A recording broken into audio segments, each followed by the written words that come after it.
আজি কাৰ্যসূচী আজি বিশেষভাৱে সক্ষমসকলৰ দিৱসটি বিশ্বই যিদৰে পালন কৰিছে আমিও নাজিৰাৰ MC ক্লাবত বাথা সামাজিক অনুষ্ঠানৰ দ্বাৰা পালন কৰিছোঁ। ইয়াতে যিসকল দিব্যাংগ লোক আছে আমাৰ মূল লক্ষ্য এটাই, তেখেতসকল যে অকলে নহয়, আমিও তেখেতসকলৰ লগত আছোঁ আৰু তেখেতসকলক সহায় আৰু সহযোগিতা কৰিবৰ বাবে আমাৰ সন্মানীয় ব্যক্তিসকলো যে তেখেতসকলৰ লগত আছে।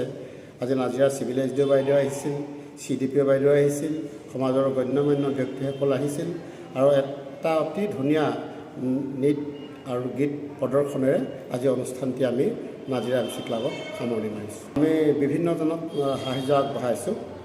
তাৰ মাজতে আজি চন্দ্ৰ গগৈ নামত এডাল ষ্ট্ৰিক দিছোঁ আৰু পদ্মা গগৈ এটা হিয়াৰিং মেচিন দিছোঁ আৰু লগতে আমি যি সাহিত্য প্ৰতিযোগিতা পাতিছিলোঁ বিভিন্ন বিদ্যালয়সমূহে অংশগ্ৰহণ কৰিলে আৰু তেখেতসকলকো প্ৰথম দ্বিতীয় পুৰস্কাৰ পুৰস্কৃত কৰি তেখেতসকলৰ জীৱন যাত্ৰাত আমি ছাত্ৰৰ উজ্জ্বল ভৱিষ্যতৰ কাৰণে প্ৰেৰণা যোগাম।